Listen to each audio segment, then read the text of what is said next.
A city once defined by $1 buffets and 50-cent shrimp cocktails now asks travelers to budget over $600 just to eat.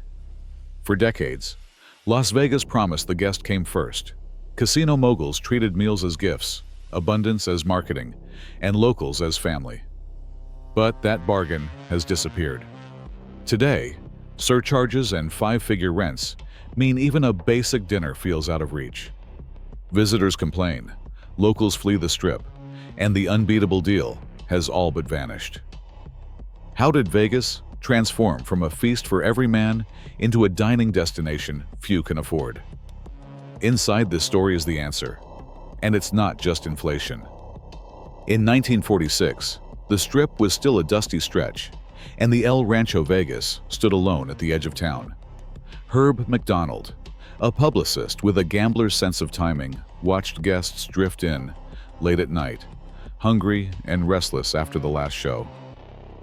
One evening, he set out a spread of cold cuts, bread and cheese, a midnight fix for the stragglers. The price was $1, all you could eat. The Chuck Wagon Buffet was born. Word spread fast. Competitors at the Silver Slipper and the Dunes scrambled to offer their own late-night feasts. But it was El Rancho's promise that stuck. Pay $1, fill your plate, and stay as long as you'd like. The casino didn't care if the buffet ran at a loss. What mattered was keeping players in the building, chips on the tables, and spirits high. UNLV's archives still hold the original flyers, bold, brash, promising every possible variety of hot and cold entrees to appease the howling coyote in your innards. For early visitors, the buffet wasn't just a meal. It was a handshake, a signal that here, in this neon outpost, the guest came first. Abundance was the marketing, and generosity was the house edge. Herb McDonald's $1 gamble set the tone for a city built on the idea that you'd be taken care of, win or lose. That covenant, feed the people, let the dice fall where they may, became the moral baseline for what Las Vegas hospitality meant. And for decades, nobody in town dared break it. The shrimp cocktail at the Golden Gate wasn't just a snack. It was a rite of passage. For decades, the deal sat at 50 cents, then 99 cents, drawing crowds to a tiny bar at the end of Fremont Street. The casino lost money on every glass, but nobody cared. The goal was simple: keep the seats full and the dice rolling. By the 1970s, the city had turned dining into a full-contact sport. Coupon booklets stacked up in glove compartments and hotel lobbies. Every visitor became a bargain hunter. 2-for-1 steak dinners, $1.99 breakfast buffets, and bottomless coffee deals filled the pages of the Las Vegas Sun and Review-Journal. Locals clipped, tourists traded, and even high rollers grabbed a coupon for a midnight prime rib. Buffets sprawled across the Strip, each trying to outdo the next with bigger spreads and bolder claims. The Silver Slipper boasted 50 Epicurean delights. The Stardust countered with king crab legs and endless dessert trays. The city's identity was staked on value, and the casinos were all in. The Golden Gate's shrimp cocktail became the city's unofficial mascot, a symbol of the deal-driven culture that powered the boom. Even as inflation chipped away at margins, the price held steady. When the promo finally rose to $1.99 in 2008, it made headlines, as if a piece of old Vegas had slipped away. For years, the question wasn't where you'd eat, but how much you could eat for how little. Coupons and loss leaders weren't just marketing. They were a promise that anyone could feast like a king, no matter their bankroll. In Las Vegas, value wasn't a gimmick, it was the brand. By the late 1990s, the Strip was hungry for something new. Casino floors stretched farther, and the city's appetite for spectacle found a new stage: the restaurant. The old bargain buffets still drew crowds, but a different kind of dining began to steal the spotlight. Celebrity chefs arrived with white jackets and bold ideas, opening kitchens with their names in lights. Suddenly, Dinner wasn't just a pit stop between hands of blackjack. It was the main event. Menus featured truffle risotto, dry-aged steaks, and imported wines. The Rio's Carnival World Buffet boasted 200 dishes from every corner of the globe. At the Bellagio, the buffet line snaked past glass sculptures and live-action carving stations. Each dish was a statement. Vegas could compete with New York or Paris, and everyone was invited. The casino still offered a $7.99 steak and egg special at midnight. But now, you could also book a table for a chef's tasting menu and watch the kitchen work behind glass. Coffee shops and diners stayed open for the loyal. But the city's reputation was rising, plate by plate. Food writers called it a culinary revolution. The Bellagio's opening in 1998 brought a $30 million kitchen and a wine cellar with more bottles than some casinos had slot machines. Wolfgang Puck and Emeril Lagasse opened on the Strip, drawing food lovers who cared more about foie gras than free shrimp. Yet, for all the glitz, the promise still held. Anyone could find a meal within reach, whether you wanted a burger at the cafe or a tasting menu at a chef's table. The city's new ambition didn't erase its old welcome. In those years, Las Vegas dining was both an invitation and an aspiration. The buffet was still there for the masses, but the Strip now offered a seat at the table for dreamers of every kind. After the financial crash of 2008, the Strip's hospitality playbook was rewritten behind closed doors. Casino boards and finance departments, staring down new realities, began treating every meal, every drink, and every seat in the house as a line on a profit sheet. The old rule, give away the buffet to keep gamblers happy, no longer worked when gaming couldn't carry the rest of the resort. Food and beverage, once a tool for loyalty, now had to justify its own existence. By the 2020s, the numbers told the story. Non-gaming revenue, rooms, food, drinks, retail, made up about 63% of all Strip revenue, according to the Nevada Gaming Abstract. That's a reversal from the days when slot machines and table games paid for everything else. Suddenly, the kitchen was under the same pressure as the pit boss. Loss leader buffets were quietly phased out or re-engineered for margin, and the days of comped steak dinners for casual players faded into memory. Comps and deals concentrated on the highest value gamblers, while the average visitor started budgeting for meals the way they once did for shows. Finance teams, armed with data and consulting reports, set targets for every venue. Managers tracked covers, food cost percentages, and labor to the decimal. The guest-first covenant, once the soul of Las Vegas dining, was replaced by a new mandate. Every plate must pay its way. For the first time, the city's hospitality math worked against the regular diner. In 2022, a new player took the keys to the Strip. Vici Properties, a real estate investment trust, closed a deal with MGM Resorts that locked in $860 million a year in base rent, plus a 2% escalator, every single year, no matter what happened on the casino floor.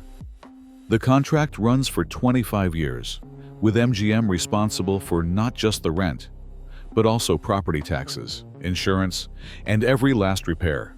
Classic triple net. The lease filings spell it out. Vici gets paid first, rain or shine, even if the dice go cold or the slots run empty. For the operators, the math got brutal. With rent fixed and climbing, every restaurant, every bar, every coffee shop had to pull its weight. Loss leader buffets, the kind that once drew crowds with cheap prime rib and bottomless shrimp, were suddenly liabilities, not assets. General managers faced pressure from the top to squeeze profit from every square foot. If a venue couldn't prove it drove dollars to the bottom line, it was repurposed, rebranded, or shuttered.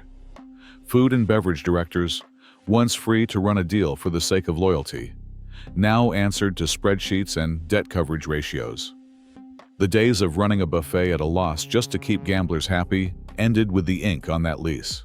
Vici's rent came due every month, pandemic or not, and the Strip's old hospitality covenant didn't factor into the balance sheet. The house still wants you to eat, but now, every bite is priced to pay the landlord. March 2020, the Strip went dark. Casinos locked their doors, and the city's legendary buffets vanished overnight. For decades, the buffet had been the people's feast. Now, sneeze guards and shared serving spoons were out, and uncertainty was in. Operators faced a simple equation: reopen the old way and risk losses, or reinvent entirely. Most chose the latter. By the time doors creaked open again, the all-you-can-eat marathon was no longer a bargain. Some buffets, like the one at the Bellagio, returned with shorter hours and bigger price tags. Others never came back at all. A new model took their place: food halls, Aria's Proper Eats, the canteen at the Rio, the lineup at Resorts World, offered curated stalls and chef-driven counters instead of endless trays. Guests ordered from touchscreens, picked up tacos or sushi, and paid premium prices for the privilege. The days of bottomless crab legs for $15 were over. Now, a dinner at Bacchanal Buffet at Caesars could run up to the mid-80s per person after a multi-million-dollar renovation. The message was clear: if you wanted the old Vegas abundance, you'd pay for it like an event, not an amenity. Temporary surcharges appeared on checks, health fees, sanitation add-ons, quietly normalizing a new layer of costs. Even as the world reopened, those fees stuck around.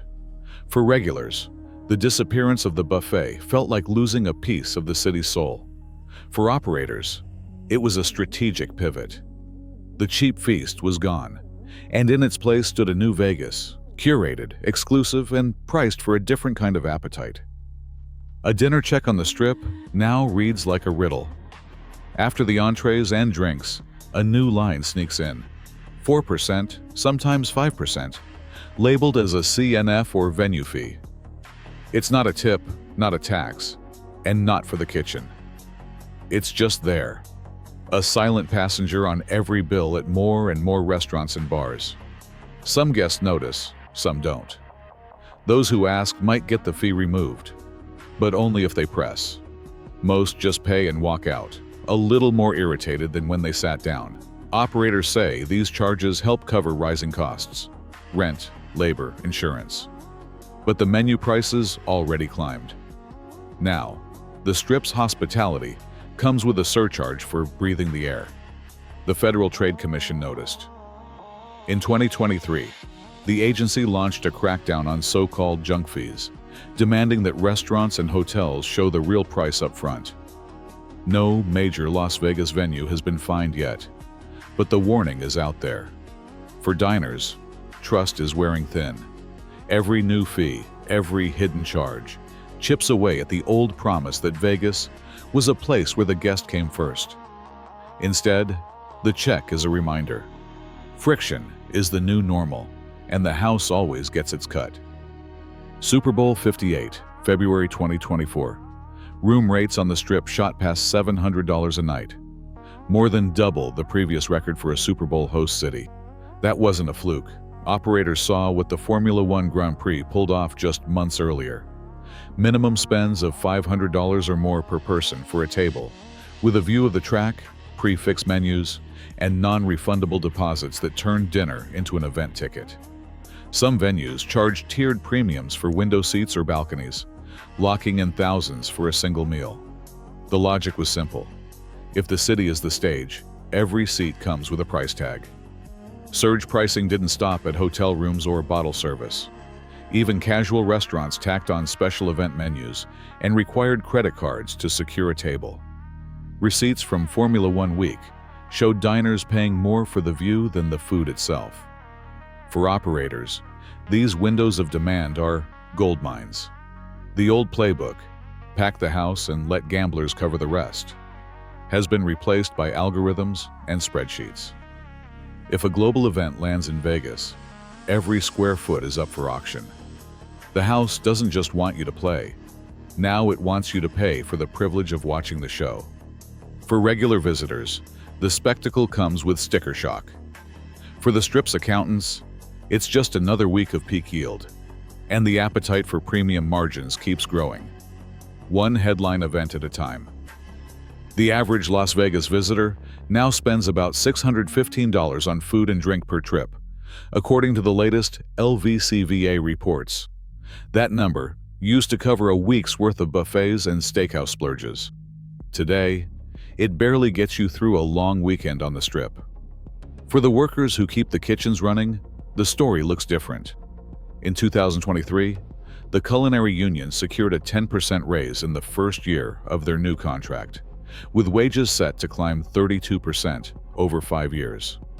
Union leaders called it a lifeline for cooks, servers, and porters facing rent hikes and grocery bills that outpace their paychecks.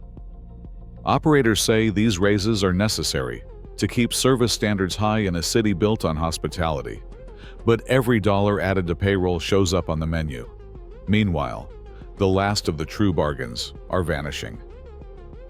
Ocean One Bar and Grill, famous for its $5.99 lunch, closed in early 2024 after a rent dispute, a final blow for Strip regulars hunting for value.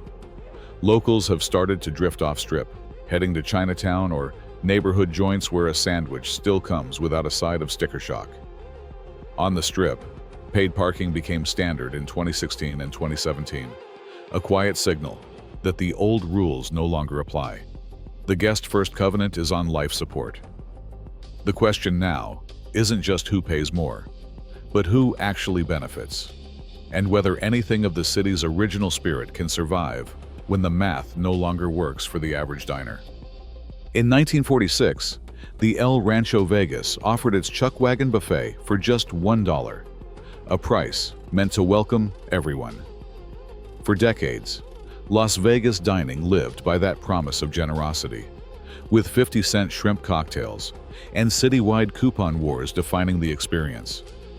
But by 2024, the average visitor spends about $615 on food and drink per trip, according to the Las Vegas Convention and Visitors Authority. Corporate leases, rising labor costs, and event surcharges have replaced the old loss leader deals. Buffets that once symbolized abundance now charge $80 or more, and even basic meals come with extra fees. Many bargains have vanished, as seen with the 2024 closure of Ocean One's famous $5.99 lunch. While higher wages benefit workers, and events like F1 and the Super Bowl bring record revenues, the guest-first covenant that built Vegas has eroded. Whether transparent, affordable dining can return remains uncertain. For now, the evidence shows that optimization, not hospitality, writes the menu.